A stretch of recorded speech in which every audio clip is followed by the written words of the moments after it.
নিয়ন্ত্রণ হারিয়ে উল্টে গেল যাত্রী বোঝাই বাস। মঙ্গলবার বিকেলে ভয়াবহ এই দুর্ঘটনাটি ঘটেছে পুরুলিয়া মানবাজার থানার চল্লার হাটের কাছে।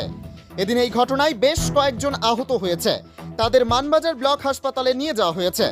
স্থানীয় সূত্রে জানা গিয়েছে, এদিন বিকেলে আদ্রা থেকে বান্দোয়ানগামী একটি বেসরকারি যাত্রী বোঝাই বাস মানবাজার ঢোকার আগে পুঞ্জা মানবাজার রোডের চল্লার হাট কাছে হঠাৎ নিয়ন্ত্রণ হারিয়ে উল্টে যায়। বাস যাত্রীরা জানান, দ্রুত গতি ওই বাস মানবাজার ঢোকার আগে হঠাৎ ইঞ্জিন থেকে ধোঁয়া বেরোতে দেখেন।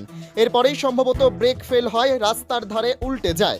ঘটনার পরেই স্থানীয় বাসিন্দারা আহতদের উদ্ধার করে স্থানীয় মানবাজার হাসপাতালে নিয়ে যান। গোটা ঘটনায় তদন্ত শুরু করেছে মানবাজার থানার পুলিশ। এটা উল্টিল মানে আগে ধোঁয়া বেরিয়ে গাড়ি চালে ধোঁয়া বেরিয়েছে আগুন লাগার পরে দিওয়ার ব্রেক ফেল হইলো, কি হলো সোজা সোজা গাড়িটাও নামা মাত্র পাল্টি গেল। হ্যাঁ। তা আপনারা বাসে কতজন ছিলেন মোটামুটি?